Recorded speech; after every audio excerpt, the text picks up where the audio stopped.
Oh my goodness, guys. This is my first time not being prepared. But I'm guaranteed it's going to be a fantastic show, as usual. Because me not being prepared is like me not being put under pressure. And I love being put under pressure sometimes. Right. I ain't going to lie. That's just how we work. I see where. You turn that down for you? A little bit big. Yeah. Yes, please.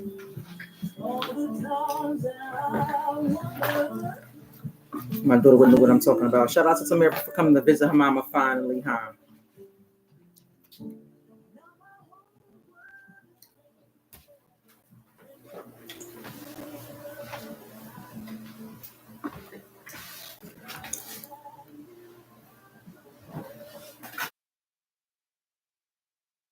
Just tag somebody from over here. Some special people. People that's special, right?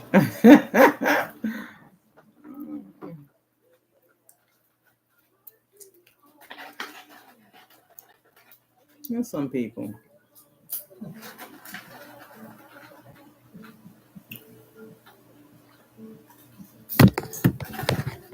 All right. What I'm missing? What I'm missing? I am missing my feelings. Short. So let me. Excuse me. 1 minute.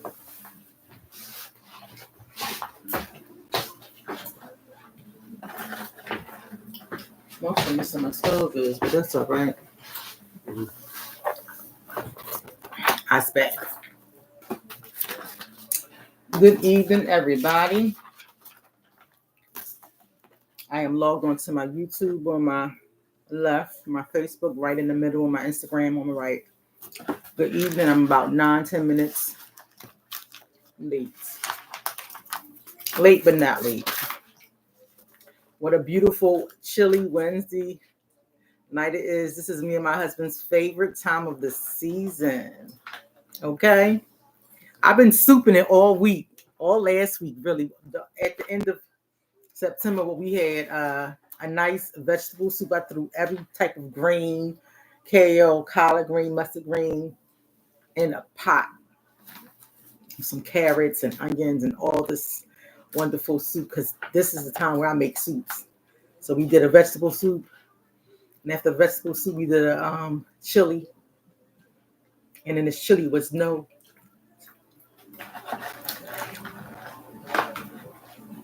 They didn't know that until it was almost gone. That it was no meat in this chili, but it was awesome. Made some nice cornbread, and tonight I made a big old pot of clam chowder. So I love the season. It's soup. It's soup. So it was soup and salad today for me. And then I made a pot of spaghetti for those carnivores. Those carnivores, I call them. Um, I'm versatile. I can cook for them and I can cook for me. So good evening, everybody. Welcome to the Trap Lounge. I am your host. My name is Kimble Evans, and I'm your Trap Therapist. Welcome, welcome, welcome, welcome, welcome. And so before we get into the business tonight, the business, let's go ahead and do our midweek check-in. I believe I put this up here. Hey, Miss Carla. I put this up here at about 4:ish. I was busy. I was entertaining my daughter. I was so happy to see my daughter, my youngest. I haven't seen her since her birthday. That was September 9th. She goes on so many trips. She just travels the world. She just travels. She was with her fiance, my son. They went somewhere. Can't tell you where they went. It wasn't extravagant, but they went somewhere, and I didn't know that they went this place. So, she stopped past today. We had a little conversation, and she even helped me prepare some of my luscious food today. So let's get into this mental health check-in. Mental health check-in. If you're doing great, put that red emoji heart up there. If you're doing okay, put a blue emoji heart up there. If you're doing put a yellow emoji heart up there. If things are tough and you're struggling, put that green emoji heart up there. If you're having a hard time and you wouldn't mind if someone was to reach out to you, put the purple emoji heart up there. I just want to break for a brief minute. I had a family call me this morning around like 7 something. They said they would call me back at 8 o'clock. I told them to call me back at 8 o'clock and I never got a call. I'm sorry. I was doing my workout this morning. I was running on my treadmill heavily. I was at 6.0. That's a record for me to be running on the treadmill at 6.0. But please, if that family is watching right now, call me after the show. I speak to people. I talk to people. Call me back. I'm going to be able to reach out back to you because remember, you called my phone. That was a line that you gave me consent to call you back. I couldn't call you back this morning because I got into some things. And when I looked at my watch, it was way past 8 o'clock. And so I remembered that someone was supposed to call me at 8. So if things are tough and you're struggling, please reach out to me. I will talk to you. I will call you. I will talk to you. If you're having a hard time and you wouldn't mind if somebody was to reach out to you, you can talk to me, call me. Put that broken emoji heart up there if you're in a really dark place and you need to talk to somebody. You can also call 988, guys. It's a 24-hour hotline. There's always a crisis counselor on that line. I just got off that line. I work for 988. You can call it 24/7, 7 days a week. Even on Christmas, even on Rosh Hashanah, that line is always available. Okay.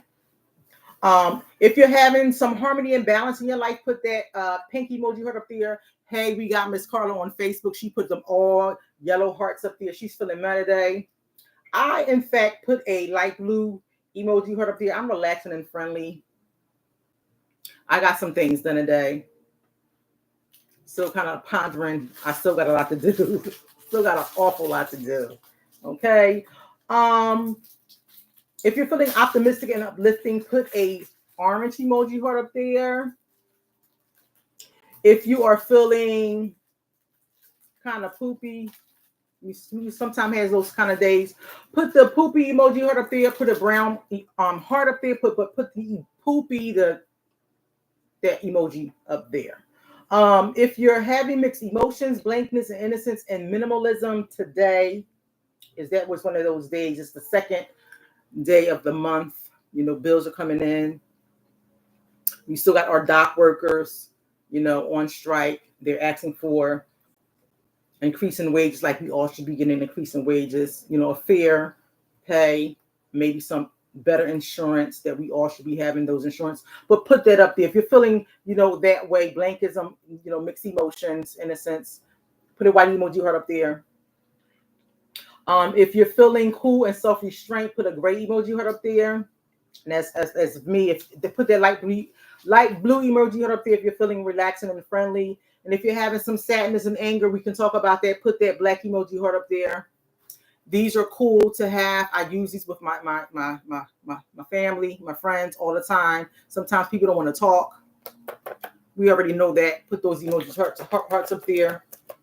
Again, you can reach out to me on Instagram, Facebook, YouTube. I will reach back out to you no matter what time it is. I'll talk to you, and I'll direct you to resources that you need. I am a crisis counselor, so I will direct you to resources that you need when you need them. I'm not a professional. I'm not a licensed LPC counselor. I'm not licensed, but I will direct you. I will listen to you. I will be there with you side by side, walking you through some things and then giving you that professional help that you need, like a smooth pass off. Sometimes that's all you need is that smooth pass off. I had someone today, a full-blown suicidal thoughts, had planned, had access to means, and was full-blown in the bathroom, child in the other room, full-blown. So please reach out. It's very important. So today we are talking about disasters and preparedness.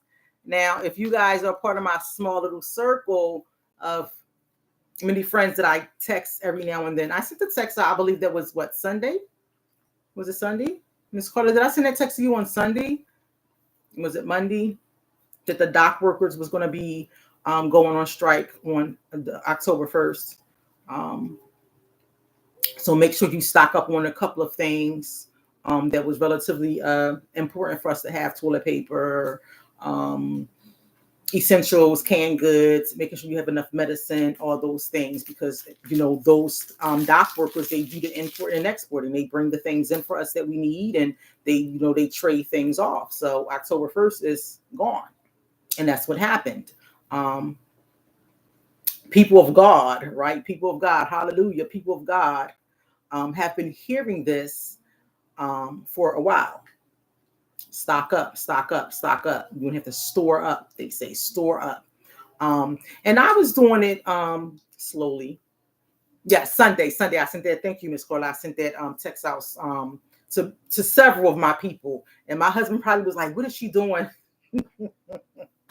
Sunday night at 10 o'clock? I just couldn't stop. I couldn't stop texting people. I kept sending it and kept sending it, kept sending it. And after I sent my text out, other people sent me a text out message saying, this is what you need to be, getting. And thank goodness that they sent me that text out, because my daughter sent me a text out like, Mom, what should we be getting from the market? Now, back in the day, my grandma used to say, you make sure you have bread, eggs, and milk. Those are the primary things that you should have in your house, because you can feed your people with some bread, eggs, and milk. You should already have flour and all those other essential things in there. But now, we've been through some things where there was a problem with the water, right? We couldn't drink the water for a while. There was a problem with the water. We have been through COVID, the pandemic, there was a problem with that being, we've been through that. The essential workers and other workers, and, the whole city shut down for almost 3 years. We've been through that. And then we had a problem with Microsoft, right? Microsoft shut down, and you couldn't get your money out the bank, and you couldn't use anything. And the airlines were, stuck, and things of that nature. And now we're having a problem with our food source.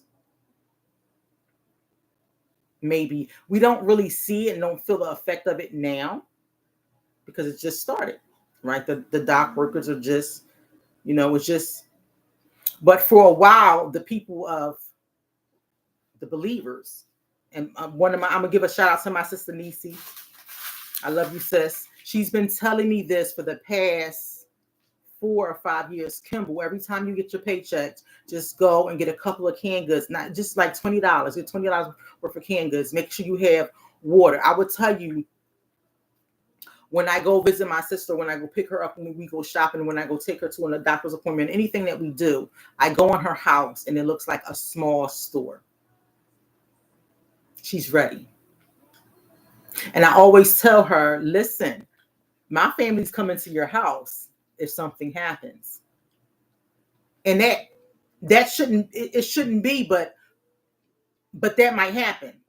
And so I was starting to store up water, small canned goods, things, Band-Aids, medicine, soap, deodorant.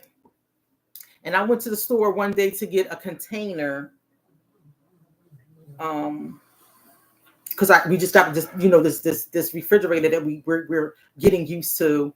And I had a drawer. We had a drawer in our other refrigerator that kept our cheese. We're cheese eaters, right? And I was like, this refrigerator doesn't have a drawer that we put our cheese in. Like, what happened to that? And so I went to the store and I'm looking for a particular something that fit for our cheese. Now this container, and our cheese fits well in here. We're doing well with the cheese. And as I'm in the store, this is the dollar store, and they upgrading. I'm like, wait a minute, they got Goya chickpeas in here. They got black beans in here. They got Progresso chicken noodle soup in here. And as I'm saying this, I'm putting them in my cart. 5 and 6 cans a piece, and just putting them in my cart. And then when I go to the front, the lady said, we don't have any bags. I said, I do. I got some in my car. I'm gonna go get them. And as I'm putting my one container that I was supposed to go in there and get on the conveyor belt, I see like 60 cans, you guys, 60 cans of canned food. And I'm like, I don't know how I'm going to pay for this. And the cashier looks at me and says, what? I say, just ring it. Just ring it. Just ring it. I'll see what it comes up to. It's $1.25 for the cans, right? And she says, I think she was like 45 something. And I had $60 in my wallet. I said, I got it. take my bag, and I'm happy. I did exactly what my sister Nisi said. And I go and I get the bags and I put them in the car. And I'm like, I got $15 left. And they had these big old bottles of spring water. Now I'm in my mind that I'm storing up. And I come home and I have already did this before, but I'm in that mode to do it more. So I was supposed to do disaster preparedness at the end of last week, but because I had to take care of a man, my husband, when he was sick, and we had to reschedule the Alzheimer's, dementia, and sundowners session for last week, I'm doing disaster preparedness on October 2nd. And isn't it like we don't believe in coincidence, and this is just circumstance right now that we're going through what we're going through with the dock workers. And I'm going to throw a little bit of a hatchet in there. We do have some conspiracy theories out there, right? They think we've always had these. I'm going to go back to some more. Is it Samore, the comedy lady? Is her name Samore Simone? She always said that her grandma said the end of times is coming. And that used to scare her. But we also had those conspiracy theories. If anybody has checked out the movie that the Obamas have had on, was it Prime, babe? Was it Prime? Or was it Netflix? Leave the World Behind. There's a movie that the Obamas have produced or helped out with or had some influence on called Leave the World Behind. It's about the collapse of America. Tulsa cars are driving themselves.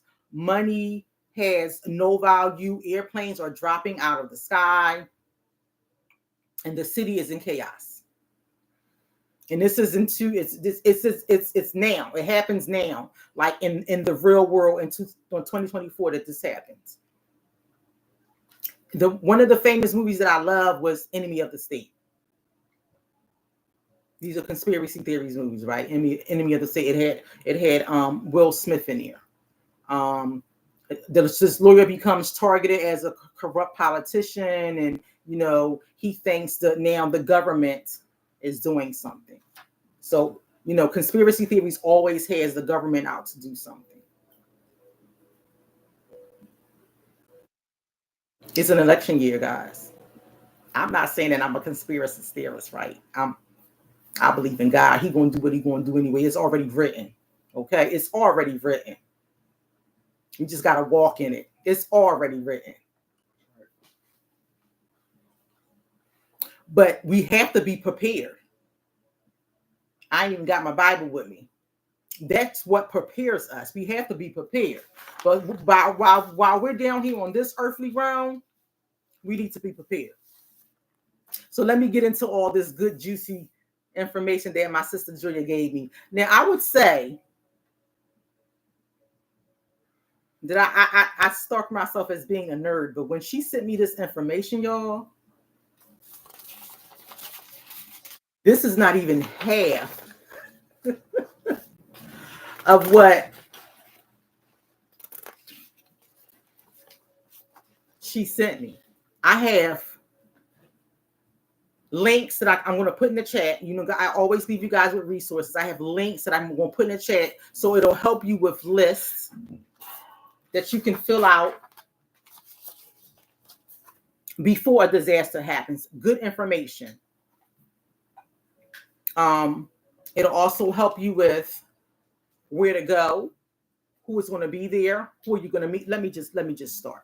Emergency planning. According to the New York State Department of Health, the term emergency preparedness refers to the steps you take to make sure you are safe before, during, and after emergency or disaster. As children, we did this all the time, right? We had fire drills in school. We loved them because we got out of class a little early, especially if it was a test, right? You got to, the fire bell went off, and if somebody was in class and somebody pulled the fire alarm as a false alarm, we still had to go. Now, as we got older, we had fire alarms or fire drills at work. I hated those because I was an assessment specialist, so I'm typing the 24-page report, and it's a fire alarm. I'm on page 6. Like, what in the what? I gotta save this report, take the person out of intake, take them downstairs, and wait maybe 45 minutes. Have the fire people go upstairs, clear the alarm, check everything out, and then go right back in there. And a person wants to go. Can I reschedule? I'm like, are you serious? But that's what prepared us. Fire, that's what you have in mind, right? And then after 9/11, they did, the shelter in places. And then after the Sandy Brook school shootings, then they started doing those a little bit more in the schools, right? So those are the emergency planning things that we're seeing more now. Okay. So it says, do you have a plan? And why do you need an emergency plan? What I just told you. Once something happens, you have to put something in place. I'll tell you, when my children were small, now they make those the pajamas fire resistant. Back in the day, they were not. And even the lighters now, you used to roll the lighter, vroom, vroom, vroom, and it would set something on fire. Never knew that. Now you can't do that with the lighters. So until something happens, they catch it. My youngest daughter was a curious child as a child. We always had a cat. I just told my husband that we always had a cat, and a cat went under the bed. Of course, back in the day, I smoked cigarettes, and she had my lighter. And of course, what did she do? She went under the bed. So back in the day, they had the box springs, and they had like some cotton in it to make it cushiony a little bit. They don't even have. I don't even think they sell box springs now. Your mattress is equipped to have that hard bottom to it. So they don't even sell that. So it's the bed frame, and then it's your mattress that has that hard frame to it. But back in the day, dinosaur years, if you want to call it that, it was a box spring, and then it was your mattress. But the box spring had a little cotton in it, and she went under there with the lighter to look for the cat. Thank you, Jesus, that she didn't hide, because some children would do that. They would hide when they see fire. She came in the room and said, "Mommy, the bed's on fire." My ex-husband, because it's my ex-husband at the time, jumps up and he runs in there, and certainly the bed's on fire. Now not just the bed, but the curtains now on fire. And we always had a fire extinguisher in the house anyway, so he runs downstairs, tries to get the fire extinguisher. Now I'm running out the house with the kids. I'm not doing it. The fire people come, because we have the alarm system called the fire people. They come and they put it out really quickly. And this is what the fire guy says to us: come down to the firehouse. Don't beat her, because he must have knew to look in my eyes. Do not beat your child. That will traumatize her. She's already look like she's fearful. Don't beat her. Come bring her to the fire station. We'll show them some tapes. You'll do some drills with them. They gave us, of course, the smoke detectors. So, do some drills with them. And from that moment on, we had an emergency plan in my house. And we would do fire drills in my house. And our neighbors would look at us like we were crazy.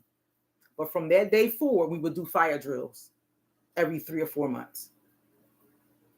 My husband would put some incense or something up to the thing, and it would go off, and we would do the drills.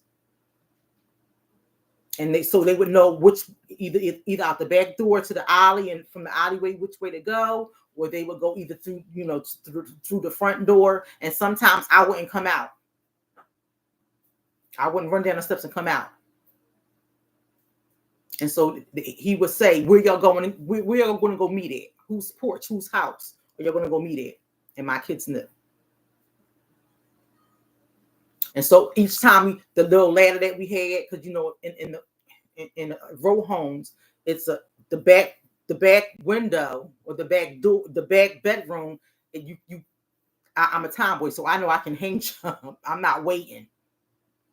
I'm jumping out the window, holding on and then jumping out. But they had a fire ladder, and we bought the fire ladder, and you put it out there, and you kind of semi crawl down it. So they knew how to do all of that stuff. But some children will wait. I'm not leaving without my mom, or let's go back for the cat. We gave them those scenarios. Don't wait for mommy. Don't go back for fur ball. Don't do none of that. You get out the house. So when we finally bought this house again, I used to do those things with my kids, but they were now teenagers. Mom, do you think we had to go through all of that? We know, but this house is rooted differently than that one. But my kids always knew.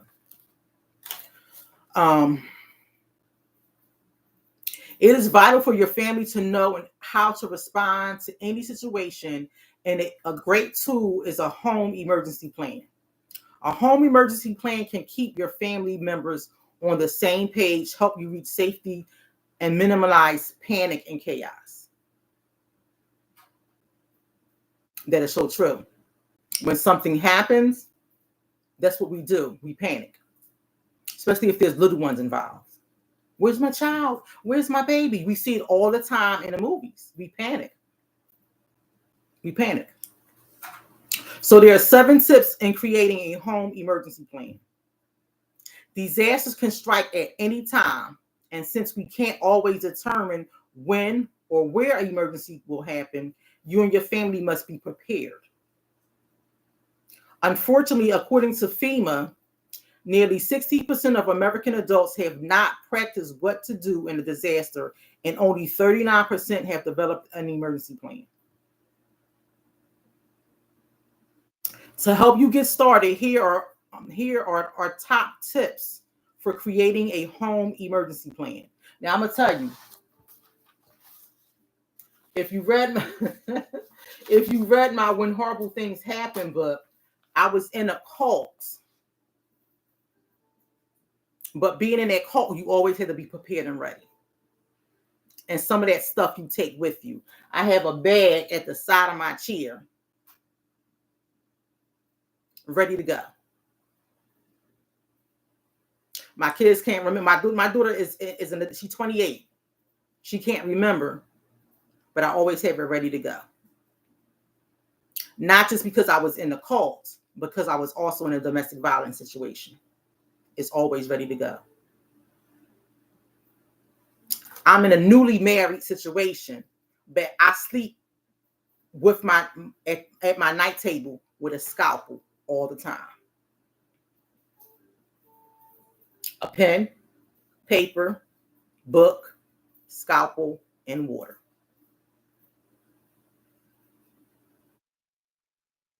I'm always ready at all times. My shoes is always diagonally, so all I gotta do is just slide my feet in my shoes. My husband, we a great match. He sleep with socks on. I sleep with socks on.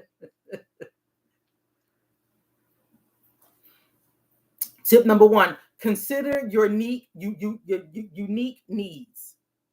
Where you live and the specific needs of your family members are major factors to consider in your home emergency plans. Know your natural disasters could occur in your area and how best to prepare for your emergencies, like hurricanes, severe flooding, volcanoes, and tornadoes. So basically, if these things don't happen in your area, mark them off. Volcanoes, maybe possibly a tornadoes in Philly. Nah. Flooding, yes. Severe flooding, yes. Mm-hmm. In addition, determine if you need to make special accommodations for certain family members, such as senior citizens, family members with disabilities, infants, young children. You should also take into account medical, dietary needs of all members in your household. So I don't have any small ones, no little children, but I have 2 pets, 3 actually. So if we ever needed to go to a shelter, I would have to ask, are there any shelters that have pets? Because I'm not leaving my babies. And me and my husband might have to fight about that. Leave them dogs there, sir.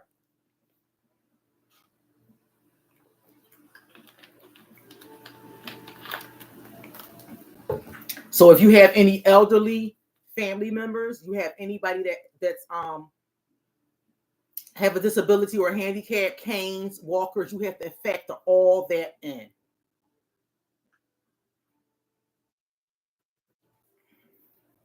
Make a disaster supply kit. A disaster supply kit is a great way to have everything you need in one place so you can quickly evacuate.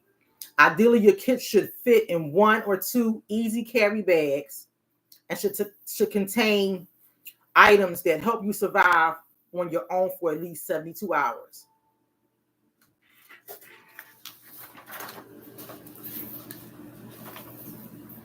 Water, non-perishable foods for 7 days. Now listen, this is the 21st century, right? Am I correct? You can Google all these things, but it's so fascinating that when I sent out this text to people, I went straight on Amazon. They already have this stuff in buckets. It's not that expensive. If you can think, people, whoever go to Walmart often, I don't like Walmart. I don't go there. It's a circus to me. If I have to go to Walmart, I take a deep breath before I go.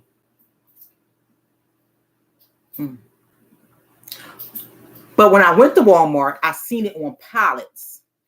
It looked like astronaut foods. They had them there. Buckets, and it said, for emergency food, 72 hours. So you can go, anybody that has a double phone, go on Amazon now and look for that emergency non-perishable food for several days. It's going to pop up, and it's not that expensive. Matter of fact, I got some in my cart. Maybe I'll share the link in the chat. It's not that expensive. Extra cell phone and battery or charger. Now, when you do this, you have to keep in mind the power may go out. So get a solar charger. Keep that in mind. The power may go out. Battery powered or hand cranked radio that can receive NOA weather radio, tone alerts, extra batteries for flashlights, extra batteries. You ain't gonna need extra batteries. Get everything solar powered. Even though I did buy some. I bought some extra batteries, AA and AAA. I bought them. Duracell. First aid kit. Now, I added some extra things to my first aid kit. A scalpel. Hi, Dr. Tiffany. I added a scalpel. Don't ask me where I get my scalpels from. I added a scalpel. I added some toenail clippers. I added some extra Band-Aids. Some rubber bands in there. I added some extra things to my first aid kits. Got one in my refrigerator, one in my bedside. I added the thermometers to them. The ones that you swipe. Some COVID tests to them. Some cotton swabs, or them things that you stick in your ear that you ain't supposed to stick in your ear. Whistles to signal for help, a dust mask, moist toilets, trash bags, plastic ties for personal sanitation, non-sparking wrenches, pliers to turn off utilities, a can opener, and local maps.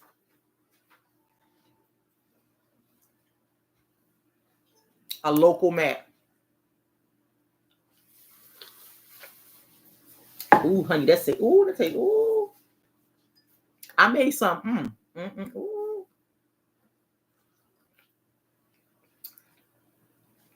Now I told my husband, that's delicious. It's hot too. A little spice. I made some cough medicine because my husband's immune system is compromised since he got sick. Now put some of that in this tea. It's delicious. Local maps. You will not want to be on your Google Maps or on your Waze or Wise, whatever that little app is everybody be on. You're not going to want to use up your phone time searching for how to get to A to B. You want to read a map. So if you don't know how to read one, Google it and learn it real quick. Local maps. Additional items to consider adding to your emergency kit is prescription medication and glasses, infant formula and diapers. Remember, they had that scare. They had the scare. Women were running out of milk for their children. And so I nursed my kids. I was like, I would never run out of milk. I just got to eat some more nuts and drink some more water and make sure I'm calm and keep pumping. And then my grandma was like, well, you know what to do if you don't have no milk. I said, yes, ma'am.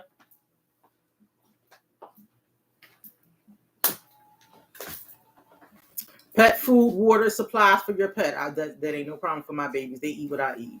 Important family documents such as copies of your insurance policies, identification for bank accounts, records, and portable waterproof containers. Now, Julia did tell me, and I'll send you the link. She just showed me a small filing container that's fireproof and waterproof. You can put your documents, make copies of these things, your social security card, your birth certificate, the deed to your house,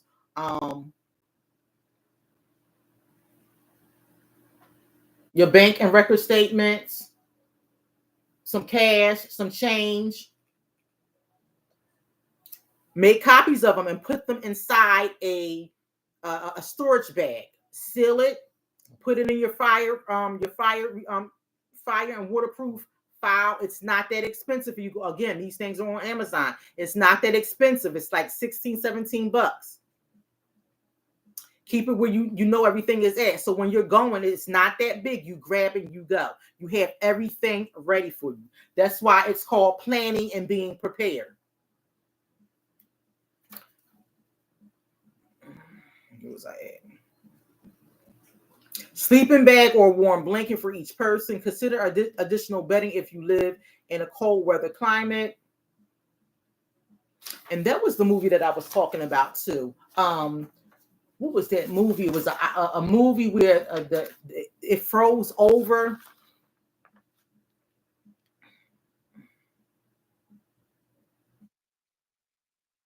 The little boy, I forgot the name of the movie where it was a conspiracy theory where the weather changed and nobody didn't believe the person that the weather was changing, and then the Statue of Liberty and everything froze over.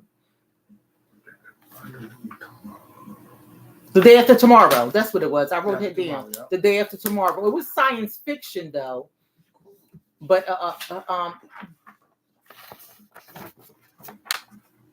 and everybody was saying, and we're having that problem now. Everybody's saying, global warming is not happening.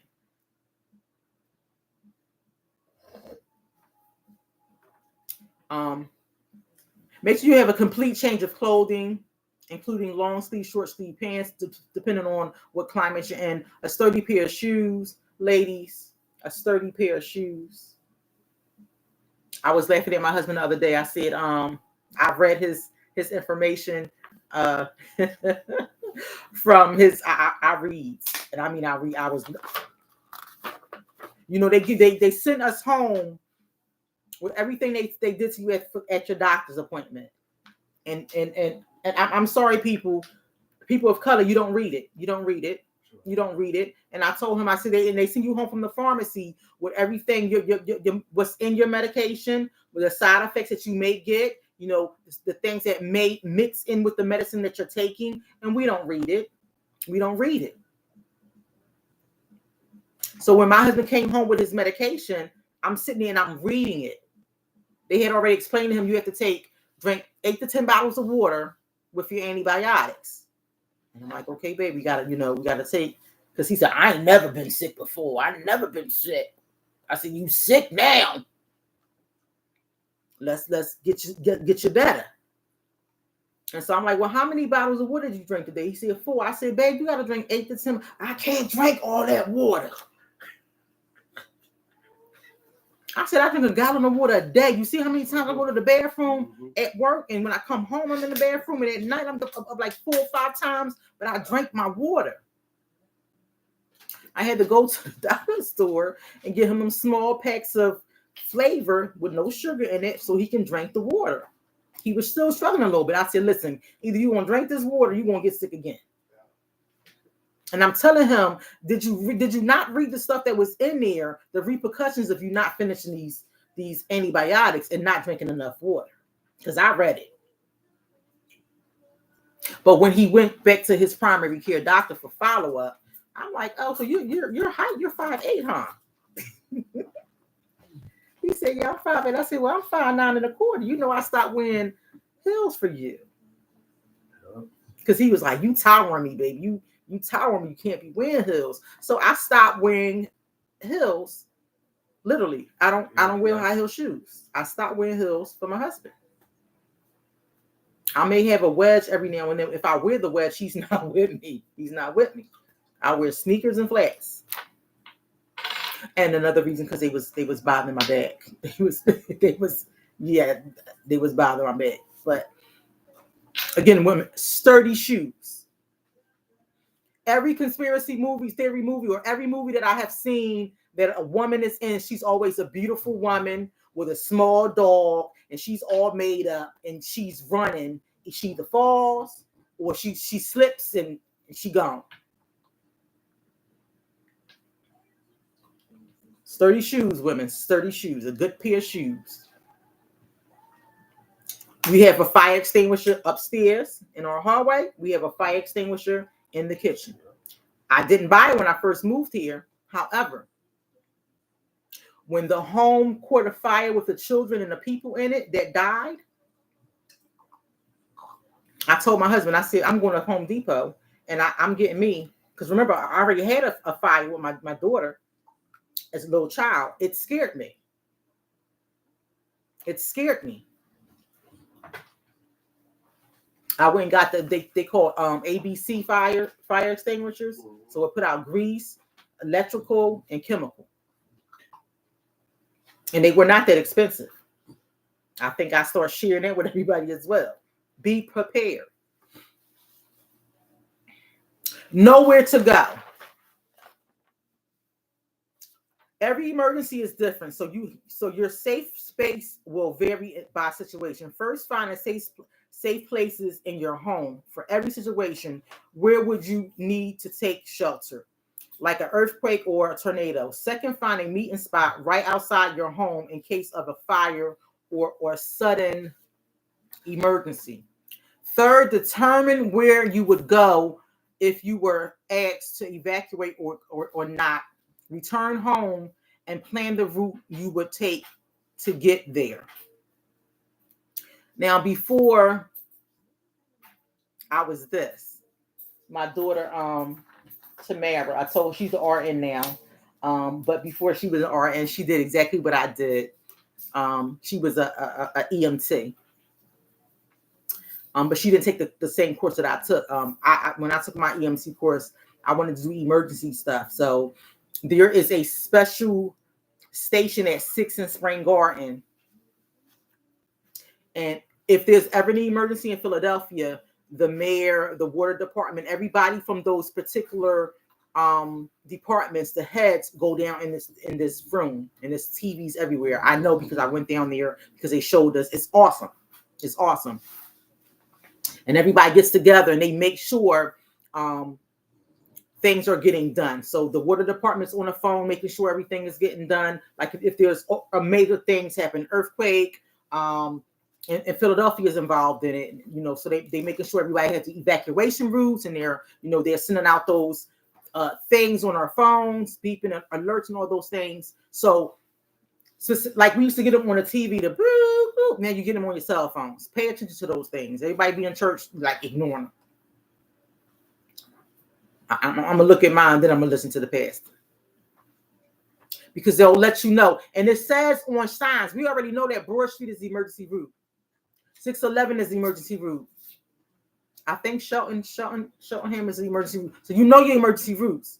Pay attention to stuff like that when you're driving on local roads. Pay attention to things like that.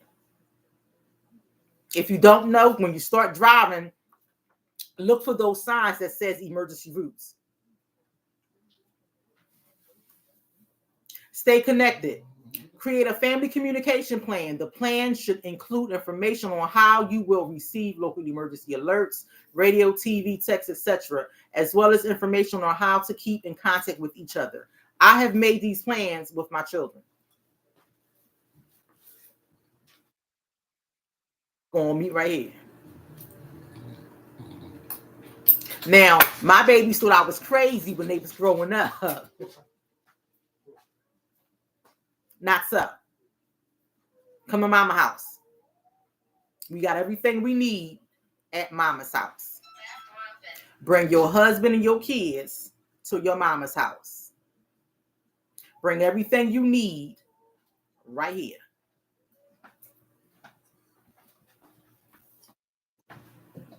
Make sure family members have emergency phone numbers. Save them in their cell phones. Don't always save them in your cell phones. Don't do it, because again, if the phone dies, we don't remember those numbers. Don't save them in the phone. Excuse me.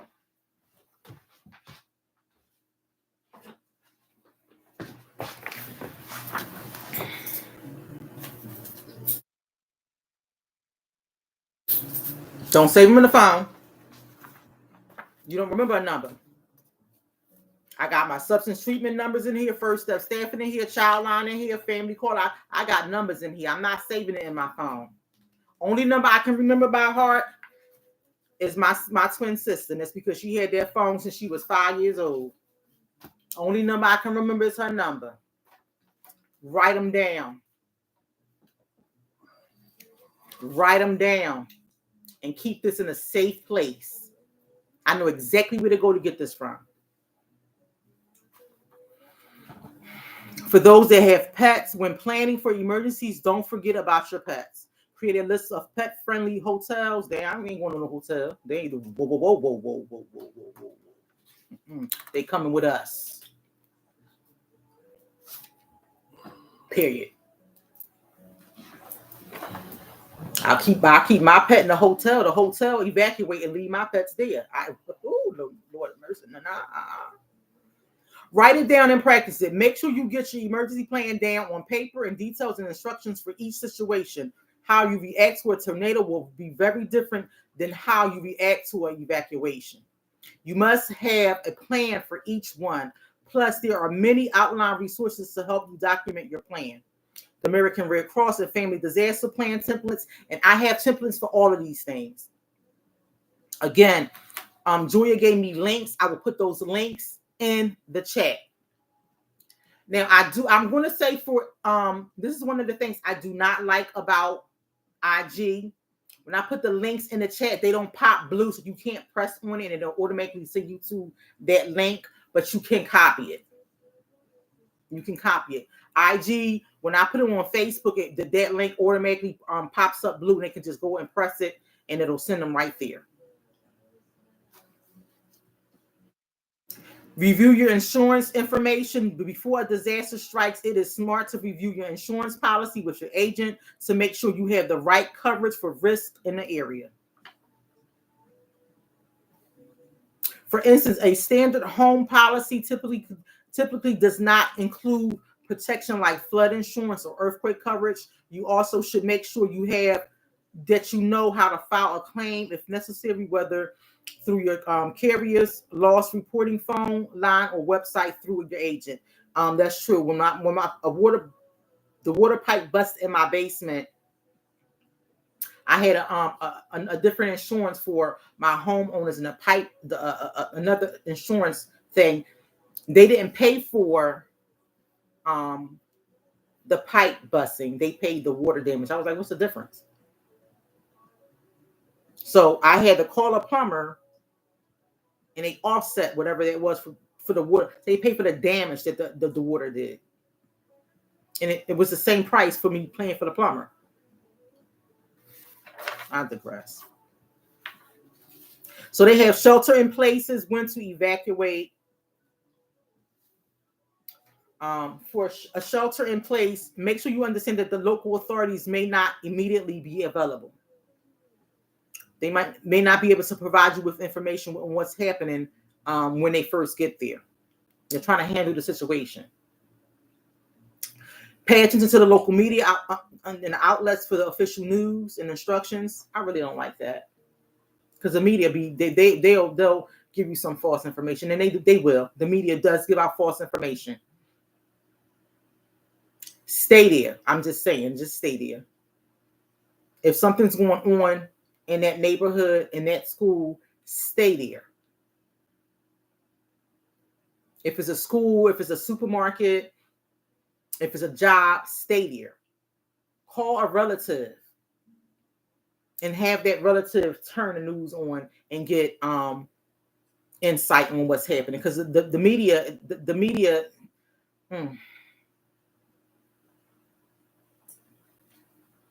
Lock the doors, close the windows, the air vents, the fireplaces, and all that stuff. And if you're with your family, make sure you bring them inside. Everybody stay together. We here together. We gonna stay together. Ain't the dad ain't gonna go see and check something out. No, you ain't. We go together. We go together. We came here together. We go together. Go inside a room with few or little windows as possible when something like this is happening. Is what they say. Seal all windows, doors, air vents, and with thick plastic sheeting, duct tape. Consider measuring and cutting out sheeting in advance to save time. That's for sheltering in place.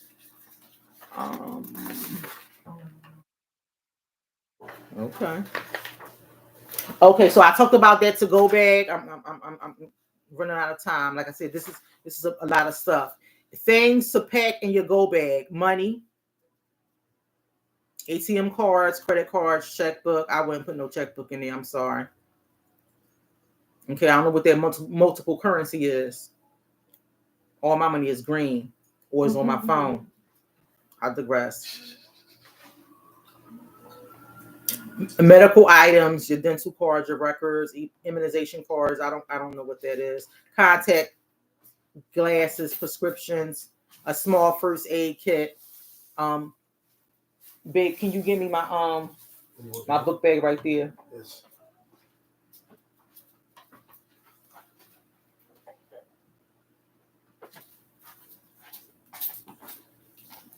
All right, this is what I take to work with me every single day. It's book bag, pocketbook, whatever.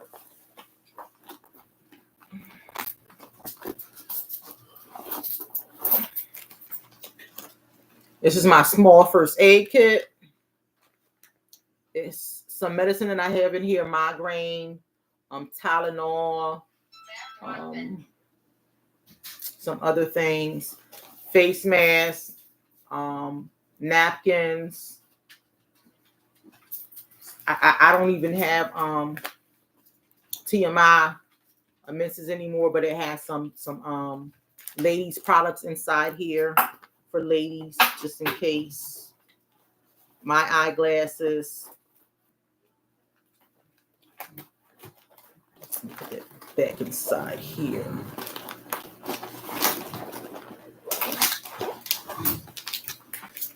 Sanitary wipes. I always have my blessed oil with me, guys. Always have my blessed oil. Just listen. I know people don't carry pens anymore, but I do.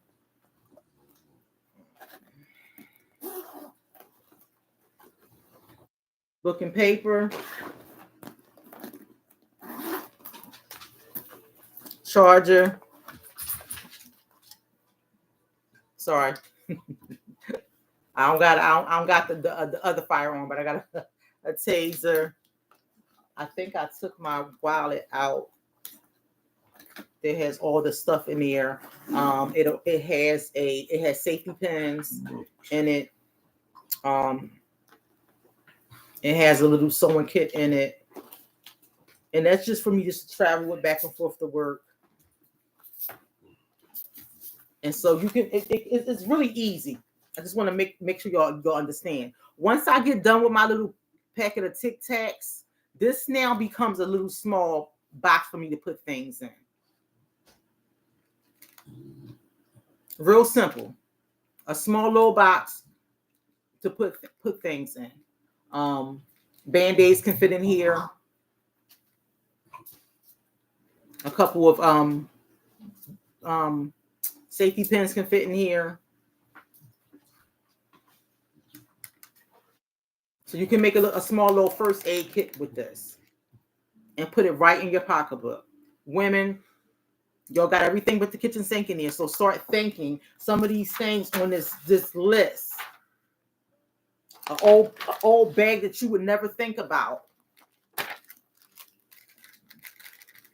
Get toys and games for your kids, small toiletry kit, snacks, water. You can all start putting it all in one kit. Again, documentation. Get that all that stuff ready and prepared. I wish I can show y'all this stuff again because Joya was on it that I have already done. I've copied the Social Security cards. I have it in a small little tiny pocket safe, I call it. It can't fit in your pocket, but it's a pocket safe that has the state IDs, the driver's license, the auto insurance things. Get these things so when she's saying prepare, that means you already have it done. It's already done. And I tell people, why wait until a fire comes to get ready? We need to be ready now. Ready right now. So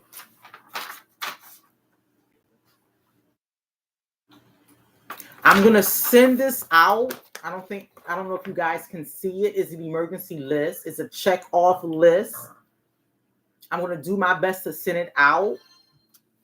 I mean, I'm going to like copy it and paste it and put it in the comments. This is really good to have. All the other information that she sent me, again, I'm going to send it all in links to put it in the comments in the inbox. But guys, be prepared. Be prepared. There's nothing like being prepared for something. And I put it as easy as when we were in school, how prepared we was for fire drills in school, and then how we had to be prepared for fire drills at work.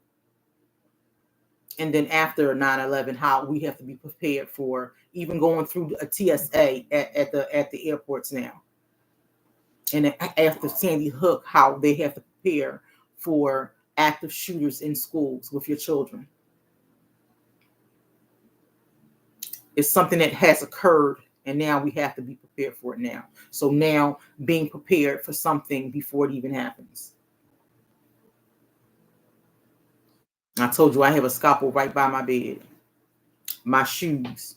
So when I get up, if something happened, I already got my socks on my feet. What I do is slide my feet in my shoes. I'm prepared. I know God got me. All I got to do is put my feet in my shoes. Be prepared. That's what disaster preparedness means. Know where you're going, know your plan, know who's coming with you, and know where you're at. Be prepared. It is 9:40. I do want to tell you guys before I go, I don't want to miss it.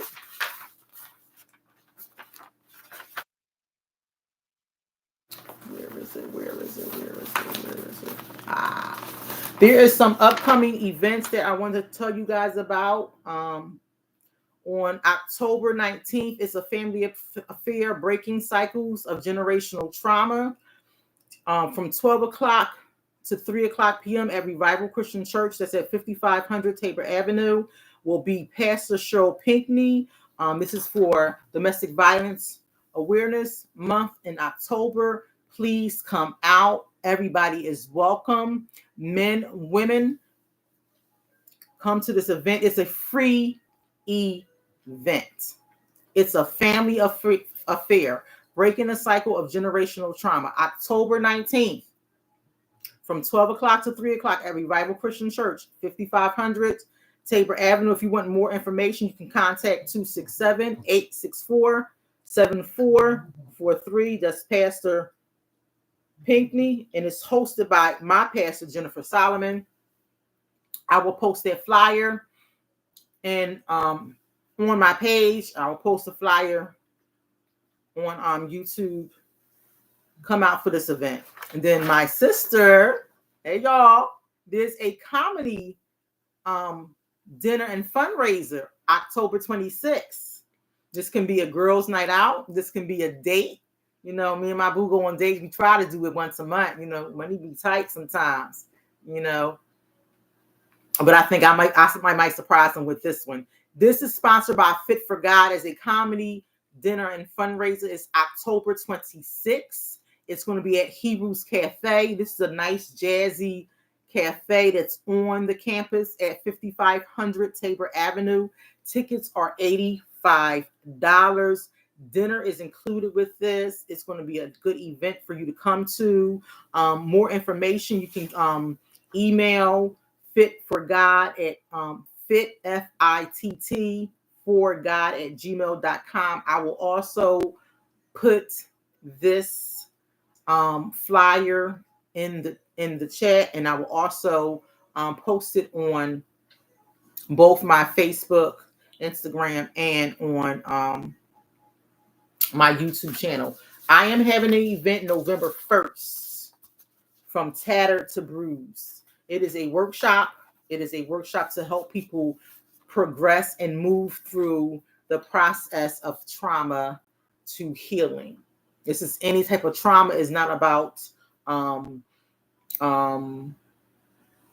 sexual trauma. It's just something. If you feel stuck in a way, if you feel stuck with hurt, if you haven't acknowledged that you've had any type of traumatic incidents or feelings, but you feel that you can't get over the hump, that something's going on and you're in this loop, this event, hey Dave, this event is for you. And I'm especially talking to my men. I'm talking to my men. My men, they go through this thing saying, you know, that happened to me. I'm good now. I don't need nobody feeling sorry for me, or that happened to me. Whatever. And they just move on, but they're stuck.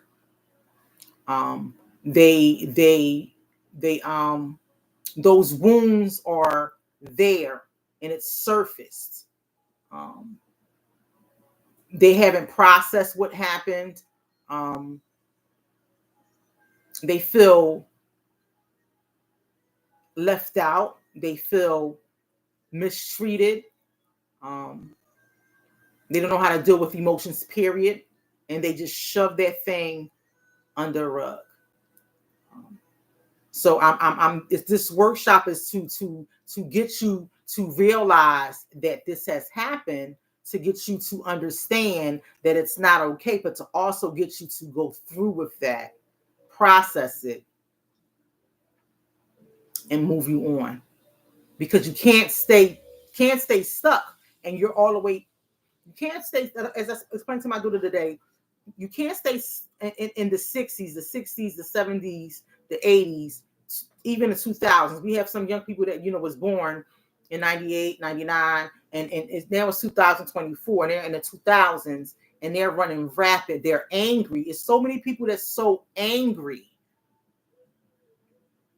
And you're passing that anger on to your spouse, to your kids, to your coworkers. And it stinks. It stinks. The city of Philadelphia stinks with anger, with shame, with resentment. Everybody's walking around angry. And everybody like, I'm going to match your energy. I don't want to match your energy. Keep away from me. Honestly. It's like the movie with the Denzel Washington played in, and you touch somebody and now they got it. When I'm at work, I'm like, good morning, good morning, good morning. And people just literally walk past me. I'm like, okay. Who? Good morning, good morning, good morning, good morning. They literally look at me like, that child is crazy. Yes, I am. I got joy. This joy, you ain't give it to me. You ain't going to snatch it from me. Good morning, good morning. Let's move past that. I'm not stuck. I'm not like the ladies of the day.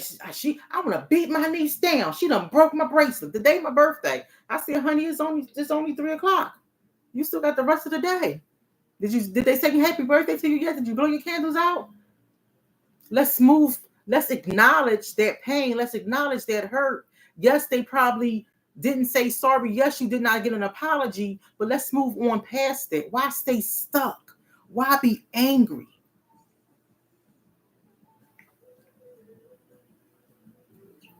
First of all, you survived it. You got through it. Now let's get you healed so you can feel life, so you can breathe again, so you can have happiness and feel joy and those other emotions that are wonderful. And I wouldn't be saying this if I wasn't that person that was stuck.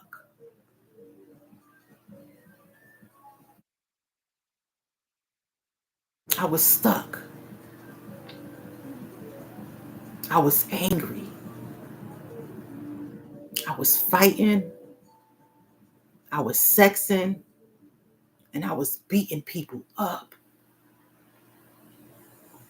But look at me now.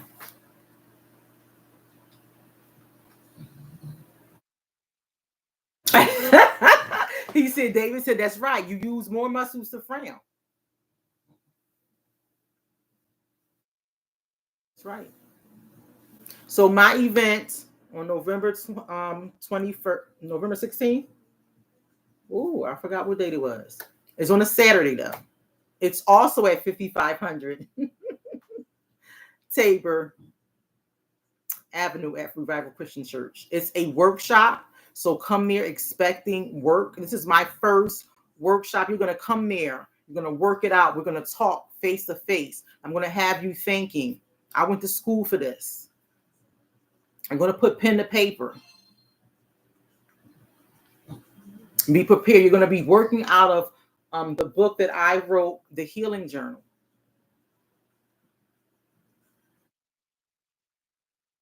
I am looking for at least 3 young women and 3 men, young men. I will sponsor you. I will sponsor you to come to this workshop. You know somebody? Drop their names. I will sponsor you. You're having a hard time out there. You're struggling with life. You don't know why you're angry. You know what happened to you. You can't get over that. I will sponsor you. Trust me, you will come to this thing and you will not leave the same. All right, guys, I gotta go because I have to listen to my sister in a minute, get my spiritual fed. I love you guys. I'm supposed to be having the guests on shortly. Trying to get more guests on my show. But this thing happened at night because my morning schedule is kind of fleecing right now. But I love you guys. My name is Kimble Evans. I'm your trap therapist. You guys, hope you enjoyed the show. I'll get those links in. Thank you and have a good night.